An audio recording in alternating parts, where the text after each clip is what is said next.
ಲೋಕಸಭಾ ಕಲಾಪ ನಾಳೆ ಬೆಳಗ್ಗೆ 11 ಗಂಟೆಗೆ ಮುಂದೂಡಿಕೆಯಾಗಿದೆ. ಲೋಕಸಭೆಯಲ್ಲಿ ಇಂದು ಮೋದಿ ಭಾಷಣ ಮಾಡಬೇಕಿತ್ತು, ಆದರೆ ವಿಪಕ್ಷಗಳ ಗದ್ದಲದಿಂದ ಕಲಾಪ ಮುಂದೂಡಲಾಯಿತು. ಚೀನಾ ಅತಿಕ್ರಮಣದ ಆರೋಪದ ಬಗ್ಗೆ ಚರ್ಚೆಗೆ ವಿಪಕ್ಷಗಳು ಪಟ್ಟು ಹಿಡಿದಿದ್ರು. ಆದ್ದರಿಂದ ಗದ್ದಲ ಹೆಚ್ಚಾಗ್ತಾ ಇದ್ದಂತೆ ಸ್ಪೀಕರ್ ಬಿರ್ಲಾ ನಾಳೆಗೆ ಮುಂದೂಡಿದ್ರು. ಕಲಾಪ ಮುಂದೂಡಿಕೆ ಹಿನ್ನೆಲೆಯಲ್ಲಿ ನಾಳೆ ಮೋದಿ ಭಾಷಣ ಮಾಡುವ ಸಾಧ್ಯತೆ ಹೆಚ್ಚಾಗಿದೆ.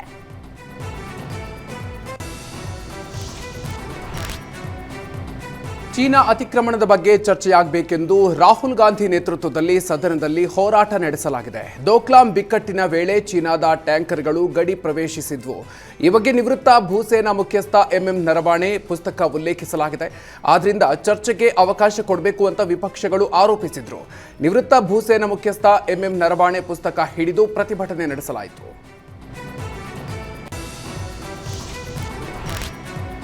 ಬಿಜೆಪಿಯಿಂದಲೂ ಪುಸ್ತಕ ಹಿಡಿದು ಲೋಕಸಭೆಯಲ್ಲಿ ಪ್ರತಿಭಟನೆ ನಡೆಸಲಾಗಿದೆ. ವಿವಾದಿತ 5 ಪುಸ್ತಕಗಳನ್ನು ಸಂಸದ ನಿಶಿಕಾಂತ್ ದುಬೆ ಪ್ರದರ್ಶಿಸಿದ್ರು.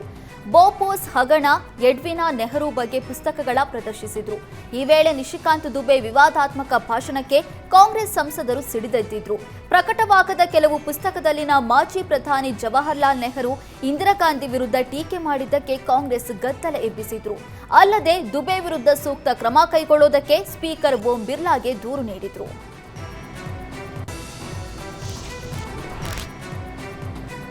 ಲೋಕಸಭೆಯಲ್ಲಿ ವಿಪಕ್ಷ ಸಂಸದರ ಅಮಾನತು ಖಂಡಿಸಿ ಸಂಸತ್ ಭವನದ ದ್ವಾರದ ಬಳಿಯೇ ಕಾಂಗ್ರೆಸ್ ಸಂಸದರು ಪ್ರತಿಭಟನೆಯನ್ನ ನಡೆಸಿದರು. ಪ್ರಜಾಪ್ರಭುತ್ವದ ವಿರುದ್ಧ ನೇರ ದಾಳಿ ಮಾಡಲಾಗಿದೆ ಅಂತ ವಾಗ್ದಾಳಿ ನಡೆಸಿದ್ರು.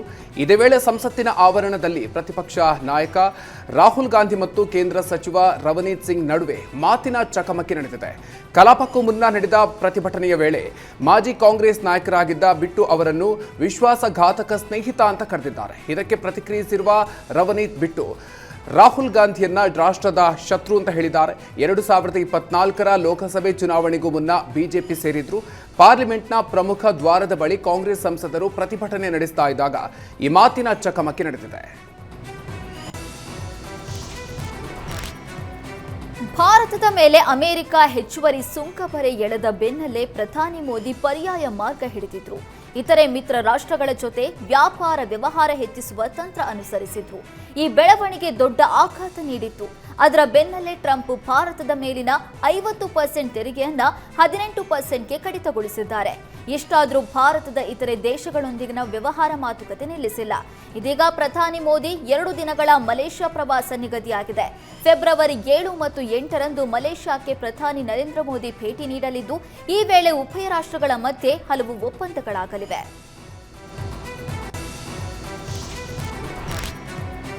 ಹಿಂಸಾಚಾರ ಪೀಡಿತ ಮಣಿಪುರದಲ್ಲಿ ರಾಷ್ಟ್ರಪತಿ ಆಡಳಿತ ಅಂತ್ಯವಾಗಿದ್ದು ಮತ್ತೆ ಬಿಜೆಪಿ ಸರ್ಕಾರ ರಚಿಸಿದೆ. ಮಣಿಪುರದ 17ನೇ ಮುಖ್ಯಮಂತ್ರಿಯಾಗಿ ಖೇಮ್ಚಂದ್ ಪ್ರಮಾಣ ವಚನ ಸ್ವೀಕರಿಸಿದ್ರು.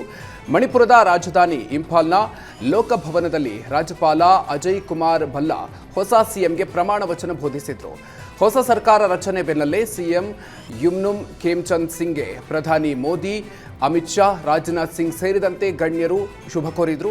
ಹಿಂಸಾಚಾರ ಮತ್ತು ಜನಾಂಗೀಯ ಸಂಘರ್ಷಕ್ಕೆ ನಲುಗಿ ಹೋಗಿ ಸುಮಾರು 3 ವರ್ಷಗಳ ಕಾಲ ಹಿಂಸಾಚಾರಕ್ಕೆ ಸಾವಿರಾರು ಜನರು ಮೃತಪಟ್ಟಿದ್ರು. ಕೇಂದ್ರ ಸರ್ಕಾರದ ವಿರುದ್ಧ ಕಾಂಗ್ರೆಸ್ ಸೇರಿದಂತೆ ವಿಪಕ್ಷಗಳು ಕೆಂಡ ಕಾರುತ್ತಿದ್ವು. ಅಂತ ಹಿಂಸಾಚಾರ ಸಂಘರ್ಷ ರಾಜ್ಯದಲ್ಲಿ ಮತ್ತೆ ಶಾಂತಿ ಮರುಸ್ಥಾಪನೆಗೊಂಡು ಸರ್ಕಾರ ರಚನೆಯಾಗಿದೆ. ಅಬಕಾರಿ ಸಚಿವ ಆರ್.ಬಿ. ತಿಮ್ಮಾಪುರ ಬೆಂಬಲಿಸಿ ದಲಿತ ಪರ ಸಂಘಟನೆಗಳು ಬಾಗಲಕೋಟೆಯಲ್ಲಿ ಪ್ರತಿಭಟನೆ ನಡೆಸಿದೆ. ಸಚಿವ ಆರ್.ಬಿ. ತಿಮ್ಮಾಪುರ ರಾಜೀನಾಮೆ ಕೇಳ್ತಾ ಇರುವ ಬಿಜೆಪಿ ವಿರುದ್ಧ ಆಕ್ರೋಶವನ್ನು ವ್ಯಕ್ತಪಡಿಸಿದ್ರು. ಬಸವೇಶ್ವರ ವೃತ್ತದಲ್ಲಿ ಟೈರ್ ದಹಿಸಿ ದಲಿತ ಸಂಘಟನೆಗಳು ಬಿಜೆಪಿ ವಿರುದ್ಧ ಧಿಕ್ಕಾರ ಕೂಗಿದ್ರು. ದಲಿತ ನಾಯಕರನ್ನು ಹತ್ತಿಕ್ಕುವ ಕೆಲಸ ನಡೀತಾ ಇದೆ. ಯಾವುದೇ ತಪ್ಪು ಮಾಡದಿದ್ರೂ ರಾಜೀನಾಮೆ ಕೇಳ್ತಾ ಇದ್ದಾರೆ. ಯಾವುದೇ ಕಾರಣಕ್ಕೂ ತಿಮ್ಮಾಪುರ ರಾಜೀನಾಮೆಯನ್ನು ನೀಡಬಾರದು ಅಂತ ಒತ್ತಾಯಿಸಿದ್ದಾರೆ.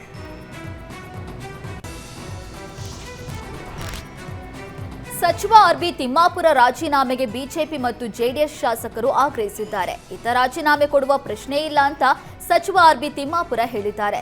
ಬಿಜೆಪಿಯವರು ಹೇಳಿದಂತೆ ರಾಜೀನಾಮೆ ಕೊಟ್ರೆ ಸರ್ಕಾರ ನಡೆಸಲಾಗುತ್ತಾ ಅಂತ ಪ್ರಶ್ನಿಸಿದ್ದಾರೆ.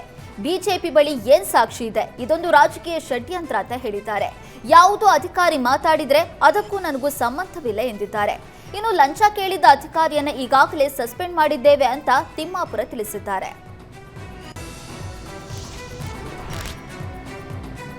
CL7 ಲೈಸೆನ್ಸ್ ನೀಡಲು ಲಂಚ ಕೇಳಿದ ಆರೋಪದಡಿ ಮಂಡ್ಯ ಅಬಕಾರಿ ಉಪ ಆಯುಕ್ತ ನಾಗಶಯನನ್ನ ಅಮಾನತು ಮಾಡಲಾಗಿದೆ. ಲೈಸೆನ್ಸ್ ನೀಡೋದಕ್ಕೆ ಸುಂದರ್ ಅನ್ನೋರಿಂದ 60 ಲಕ್ಷಕ್ಕೆ ಬೇಡಿಕೆ ಇಟ್ಟಿದ್ರು. ಆಡಿಯೋ ಸಹಿತ ಲೋಕಾಯುಕ್ತಕ್ಕೆ ಸುಂದರ್ ದೂರನ್ನ ಕೊಟ್ಟಿದ್ರು. ಸಣ್ಣ ಪುಟ್ಟ ನೆಪ ಹೇಳಿಕೊಂಡು ಅಧಿಕಾರಿಗಳು ಅರ್ಜಿಯನ್ನು ವಜಾ ಮಾಡ್ತಾ ಇದ್ರು. ನ್ಯಾಯಾಲಯ ಆದೇಶ ನೀಡಿದ್ರು, ಲೈಸೆನ್ಸ್ ನೀಡಿರಲಿಲ್ಲ.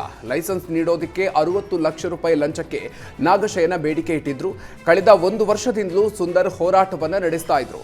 ಕೊನೆಗೂ ಎಚ್ಚೆತ್ತುಕೊಂಡು ನಾಗಶಯನ ಅವರನ್ನ ಅಮಾನತು ಮಾಡಿ ಆದೇಶ ನೀಡಲಾಗಿದೆ. ವಿಜಯಪುರ ಜಿಲ್ಲೆಯ ಚಡಚಣ ತಾಲೂಕಿನ ಹಾವಿನಾಳ ಗ್ರಾಮದ ಬಳಿ ಇರುವ ದತ್ತ ಸಕ್ಕರೆ ಕಾರ್ಖಾನೆಯಲ್ಲಿ ಅಗ್ನಿ ಅವಘಡ ಸಂಭವಿಸಿದೆ. ಯಂತ್ರೋಪಕರಣಗಳು ಬೆಂಕಿಗೆ ಆಹುತಿಯಾಗಿದ್ದಾವೆ. ಅದೃಷ್ಟವಶಾತ್ ಯಾವುದೇ ಜೀವಹಾನಿ ಸಂಭವಿಸಿಲ್ಲ. ಸ್ಥಳಕ್ಕೆ ದೌಡಾಯಿಸಿದ ಅಗ್ನಿಶಾಮಕ ದಳದ ಸಿಬ್ಬಂದಿ ಬೆಂಕಿ ನಂದಿಸಿದ್ದಾರೆ.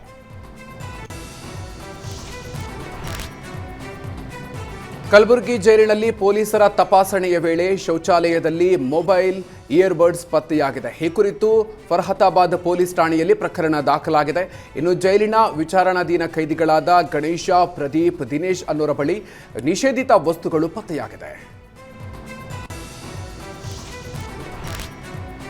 ಖಾಸಗಿ ಗೋಲ್ಡ್ ಫೈನಾನ್ಸ್ ಕಂಪನಿಯಲ್ಲಿ ಅಸಲಿ ಚಿನ್ನವಿಟ್ಟ ಹಣ ಪಡೆದಿದ್ದಾನೆ, ಆದರೆ ವಾಪಸ್ ಪಡೆಯುವಾಗ ನಕಲಿ ಚಿನ್ನ ಕೊಟ್ಟಿದ್ದಾರೆ ಅಂತ ಫೈನಾನ್ಸ್ ಕಂಪನಿ ವಿರುದ್ಧ ಕೊಳ್ಳೇಕಾಲ ಪೊಲೀಸ್ ಠಾಣೆಯಲ್ಲಿ ಆನಂದ್ ಶೇಖರ್ ಲಮಾಣಿ ದೂರು ಸಲ್ಲಿಸಿದ್ದಾರೆ.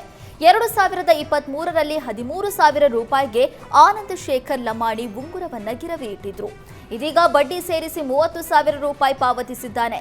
ಫೈನಾನ್ಸ್ ಕಂಪನಿಯವರು ಅಸಲಿ ಚಿನ್ನದ ಬದಲು ನಕಲಿ ಚಿನ್ನದ ಉಂಗುರ ಕೊಟ್ಟಿದ್ದಾರೆ ಅಂತ ಗ್ರಾಹಕ ದೂರು ಕೊಟ್ಟಿದ್ದಾರೆ.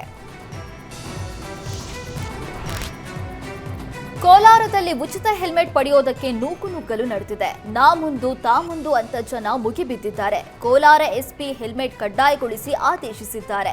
ಎಸ್ಪಿ ಆದೇಶ ಬೆನ್ನಲ್ಲೇ ಶಾಸಕ ಕೊತ್ತೂರು ಮಂಜುನಾಥ್ ನೇತೃತ್ವದಲ್ಲಿ ಉಚಿತ ಹೆಲ್ಮೆಟ್ ವಿತರಣೆ ಮಾಡಲಾಯಿತು. ಈ ವೇಳೆ ಹೆಲ್ಮೆಟ್ ಪಡೆಯೋದಕ್ಕೆ ಬೈಕ್ ಸವಾರರು ಮುಗಿಬಿದ್ದಿದ್ರು. ಸುಮಾರು 20,000 ಹೆಲ್ಮೆಟ್ ಉಚಿತವಾಗಿ ವಿತರಣೆ ಮಾಡಲಾಗಿದೆ.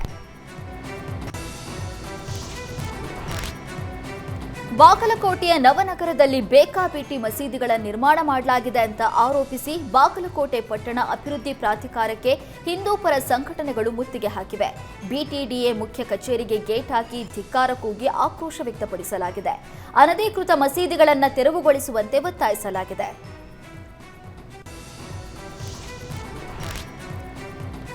ಮೈಸೂರು ಜಿಲ್ಲೆ ಸರಗೂರು ತಾಲೂಕಿನ ಹಂಚಿಪುರ ಗ್ರಾಮಕ್ಕೆ ಕಾಡಾನೆಗಳ ಗುಂಪು ಎಂಟ್ರಿ ಕೊಟ್ಟಿದೆ. ತಕ್ಷಣ ಅರಣ್ಯ ಇಲಾಖೆಗೆ ಗ್ರಾಮಸ್ಥರು ಮಾಹಿತಿ ಕೊಟ್ಟಿದ್ದಾರೆ.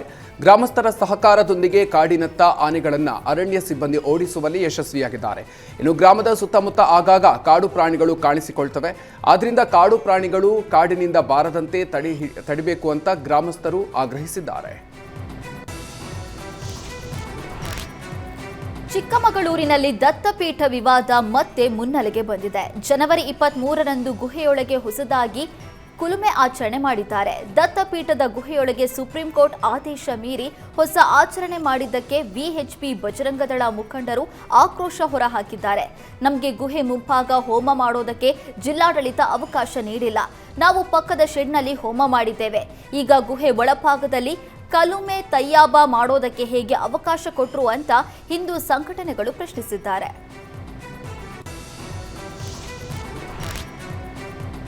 ಕೇಸರಿ ಧ್ವಜದ ಫೋಟೋ ಸೋಷಿಯಲ್ ಮೀಡಿಯಾದಲ್ಲಿ ಅಪ್ಲೋಡ್ ಮಾಡಿದ್ದಕ್ಕೆ ಅನ್ಯ ಕೋಮಿನ ಪುಂಡರಿಂದ ಹಲ್ಲೆ ನಡೆಸಿರುವ ಘಟನೆ ಯಾದಗಿರಿ ಜಿಲ್ಲೆಯ ಗುರುಮಠಕಲ್ ತಾಲೂಕಿನ ಪುಟಪಾತ್ ಗ್ರಾಮದಲ್ಲಿ ನಡೆದಿದೆ. ಶಿವಸ್ವಾಮಿ ಭಕ್ತರು ಗ್ರಾಮದೆಲ್ಲೆಡೆ ಕೇಸರಿ ಧ್ವಜ ಬಂಟಿಂಗ್ಸ್ ಅಳವಡಿಕೆ ಮಾಡಿದ್ರು. ಮಸೀದಿ ಮೇಲೆ ಕೇಸರಿ ಬಾವುಟ ಇಟ್ಟಿರುವ ರೀತಿಯಲ್ಲಿ ಹಿಂದೂ ಯುವಕ ಸ್ಟೇಟಸ್ ಇಟ್ಕೊಂಡಿದ್ದ. ಇದರಿಂದ ಹಿಂದೂ ಯುವಕನ ಮನೆಗೆ ನುಗ್ಗಿದ ಅನ್ಯಕೋಮಿನವರು ಹಲ್ಲೆಯನ್ನ ನಡೆಸಿದ್ದಾರೆ. ಸದ್ಯ ಪುಟಪಾತ್ ಗ್ರಾಮದಲ್ಲಿ ಬಿಗುವಿನ ವಾತಾವರಣ ನಿರ್ಮಾಣ ಆಗಿದೆ. ಒಂದು ಕೆಎಸ್ಆರ್ಪಿ ತುಕಡಿ ನಿಯೋಜನೆ ಮಾಡಲಾಗಿದೆ. ಬೂದಿ ಮುಚ್ಚದ ಕೆಂಡದಂತಿರುವ ಪುಟಪಾತ್ ಗ್ರಾಮದಲ್ಲಿ ಪೊಲೀಸರು ಮೊಕ್ಕಾಂ ಹೂಡಿದ್ದಾರೆ. ಆರೋಪಿಗಳನ್ನು ಬಂಧಿಸುವಂತೆ ಹಿಂದೂ ಯುವಕರು ಆಗ್ರಹಿಸಿದ್ದಾರೆ.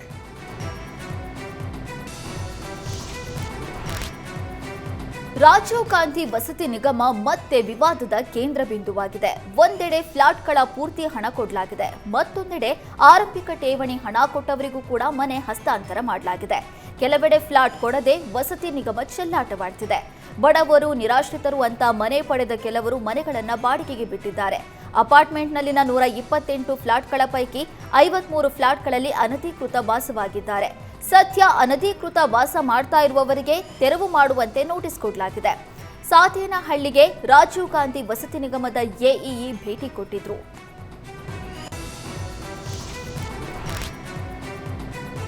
ಆಕ್ಸಿಡೆಂಟ್ ಮಾಡಿ ಲಾರಿ ನಿಲ್ಲಿಸದೆ ಎಸ್ಕೇಪ್ ಆಗಿದ್ದ ಅಯಾಜ್ ಅನ್ನೋನ್ಗೆ ಮಾರಣಾಂತಿಕವಾಗಿ ಹಲ್ಲೆ ನಡೆಸಿರುವ ಘಟನೆ ಬೆಳಗಾವಿ ನಗರದ ಕ್ಲಬ್ ರಸ್ತೆಯ ಶಂಕರಾನಂದ ಪುತ್ಥಳಿ ಬಳಿ ನಡೆದಿದೆ. ಹಿಂಡಲಗ ಬಳಿ ಕಾರೊಂದಕ್ಕೆ ಅಪಘಾತ ಮಾಡಿದ್ದಂತೆ ಅದರಿಂದ ಕಿವಿ, ಬೆನ್ನು, ತಲೆಗೆ ಚಾಕುವಿನಿಂದ ಹಲ್ಲೆ ನಡೆಸಿದ ದುಷ್ಕರ್ಮಿಗಳು ಎಸ್ಕೇಪ್ ಆಗಿದ್ದಾರೆ. ಲಾರಿ ಮೇಲೂ ಕಲ್ಲು ತೂರಾಟ ನಡೆಸಿ ಗಾಜನ್ನು ಒಡೆದು ಅಟ್ಟಹಾಸ ಮೆರೆದಿದ್ದಾರೆ. ಗಂಭೀರ ಗಾಯಗೊಂಡ ಅಯಾಜ್ನನ್ನ ಖಾಸಗಿ ಆಸ್ಪತ್ರೆಗೆ ದಾಖಲಿಸಿ ಚಿಕಿತ್ಸೆಯನ್ನು ನೀಡಲಾಗ್ತಾ ಇದೆ.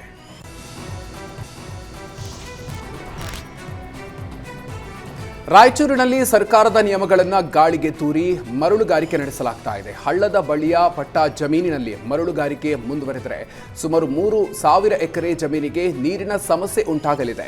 ಅಕ್ರಮ ಮರಳುಗಾರಿಕೆ ನಿಲ್ಲಿಸಲು ಆಗ್ರಹಿಸಿ ಸ್ಥಳೀಯರು ತಾಲೂಕು ಮತ್ತು ಜಿಲ್ಲಾ ಮಟ್ಟದ ಅಧಿಕಾರಿಗಳಿಗೆ ದೂರನ್ನು ಸಲ್ಲಿಸಿದ್ದಾರೆ. ಸಾರ್ವಜನಿಕರ ದೂರನ್ನು ಆಧರಿಸಿ ಅಧಿಕಾರಿಗಳು ಸ್ಥಳ ಪರಿಶೀಲನೆಯನ್ನು ನಡೆಸಿದ್ದಾರೆ. ಮರಳುಗಾರಿಕೆ ನಡೆದರೆ ಮಸ್ಕಿ ನಾಲಾದ ಮಾರ್ಗ ಬದಲಾಗುತ್ತೆ ಅಂತ ನೀರಾವರಿ ಅಧಿಕಾರಿಗಳು ವರದಿ ಸಲ್ಲಿಕೆ ಮಾಡಿದರು. ಗಣಿಗಾರಿಕೆ ವೇಳೆ ನಿಯಮ ಉಲ್ಲಂಘನೆ ಆದರೆ ಕೂಡಲೇ ಕ್ರಮ ಜರುಗಿಸ್ತೀವಿ ಅಂತ ರಾಯಚೂರು ಜಿಲ್ಲಾಧಿಕಾರಿ ನಿತೀಶ್ ತಿಳಿಸಿದ್ದಾರೆ.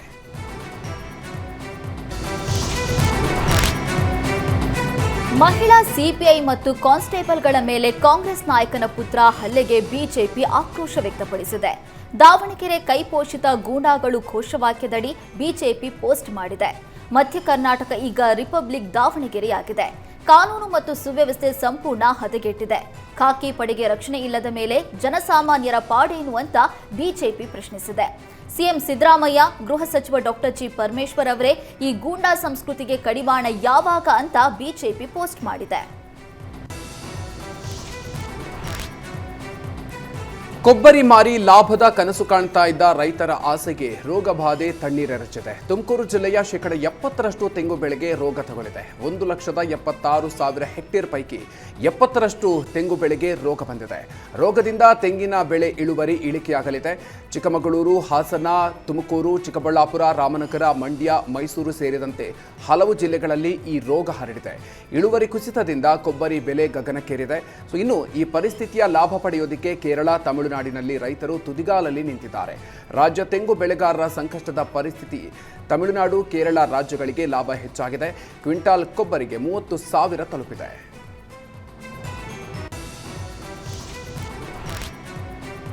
ಕೋಲಾರ ಜಿಲ್ಲೆಯಲ್ಲಿ ಚೀಟಿ ಹಾಕಿದ ಮಹಿಳೆಯರಿಗೆ ಮಕ್ಮಲ್ ಟೋಪಿ ಹಾಕಿದ ವೆಂಕಟೇಶ್ ಎಂಬಾತ ಎಸ್ಕೇಪ್ ಆಗಿ 6 ತಿಂಗಳಾದರೂ ಪೊಲೀಸರು ಮಾತ್ರ ಬಂಧಿಸಿಲ್ಲ. ಇದರಿಂದ ಸಿಡಿದೆದ್ದ ಮಹಿಳೆಯರು ಪೊಲೀಸರ ವಿರುದ್ಧವೇ ಗಂಭೀರ ಆರೋಪ ಮಾಡಿದ್ದಾರೆ.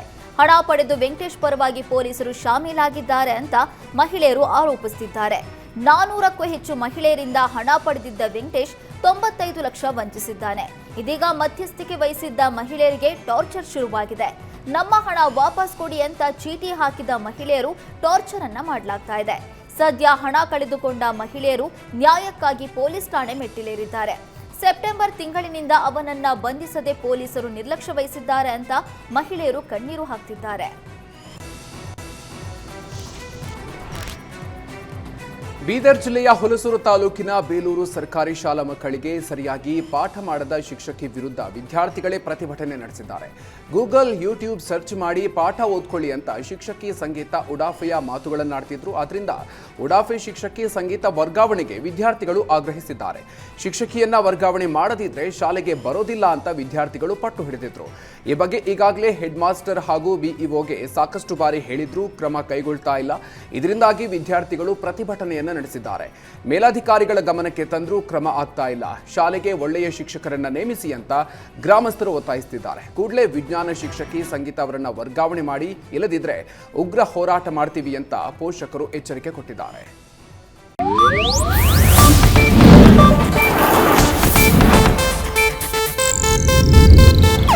ಇದು ಏಷ್ಯಾನೆಟ್ ನ್ಯೂಸ್ ನೆಟ್ವರ್ಕ್ ಪ್ರಸ್ತುತಿ.